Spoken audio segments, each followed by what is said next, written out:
એના માટે એક પાનમાં મીડિયમ ગેસ ઉપર 2 ચમચા કુકિંગ ઓઇલ થોડું ગરમ થાય એટલે 3 તમાલપત્ર, 2 મોટો એલચો, 10 થી 12 કાળા મરી, 5 થી 6 લવિંગ, 1 ઇંચ તજનું લાકડું. બધાને સહેજ સાંતળી લઈએ. એમાં થોડી ફેટને એડ કરીએ.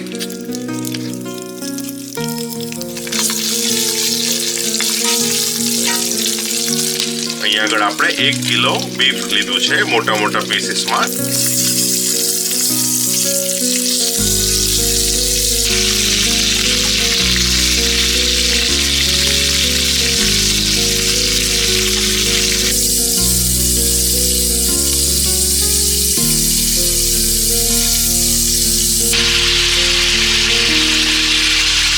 ચમચી મીઠું, એક મોટી ઓનિયન સ્લાઇસ કરીને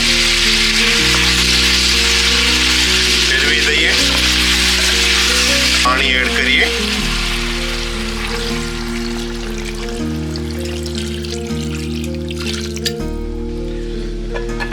ઢાંકી દઈને ફૂલ ગેસ ઉપર આપણું બીફ ટેન્ડર થાય ત્યાં સુધી આપણે એને કુક કરી લઈએ. 3 cup Tilda long grain basmati rice, એને આપણે સરસ વોશ કરી લઈએ.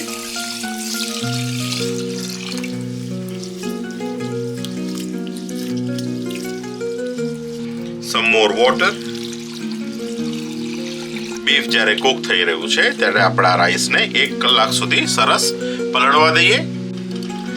1 ચમચી ઘી, અડધો કપ કાળી દ્રાક્ષ, 1 કપ સ્લાઇસ કેરોટ. બધાને સરસ શેકી લઈએ.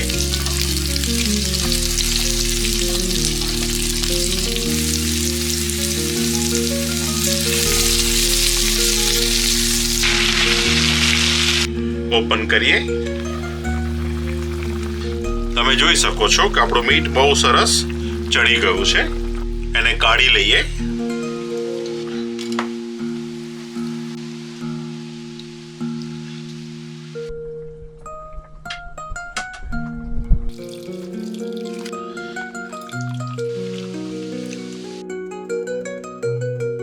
આપણે જે વોટરને ડ્રેન કર્યું હતું એ લઈએ. એમાંથી નીકળેલો બધો મસાલો ફરી અંદર એડ કરી દઈએ. આપણા પલાળેલા ચોખા,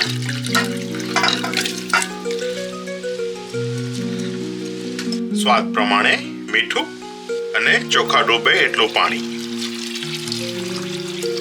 બધાને એક વખત ફેરવી દઈએ.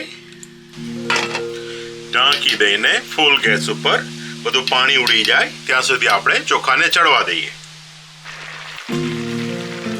મીટ પીસીસ ને પાછા મૂકી દઈએ.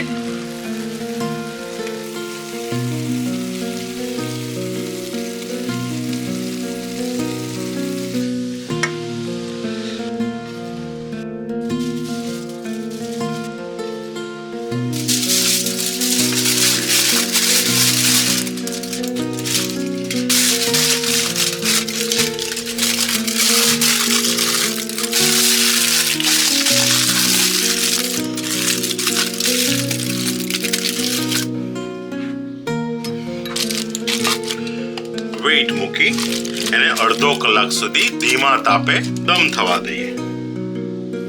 એની સાથે ખાવા માટે આપણે થોડું રાયતું પણ બનાવી દઈએ.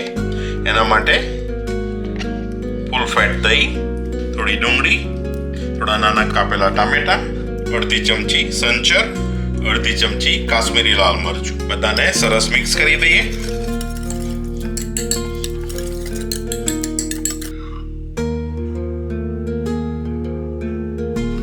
ઓપન કરીએ.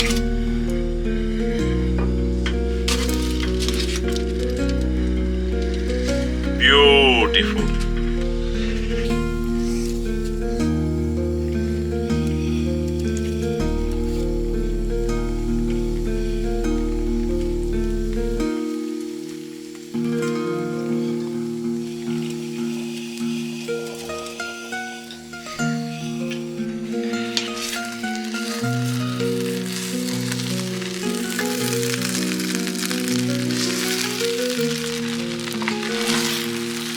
આપણો રાઈસ એકદમ સરસ છૂટો થયો છે.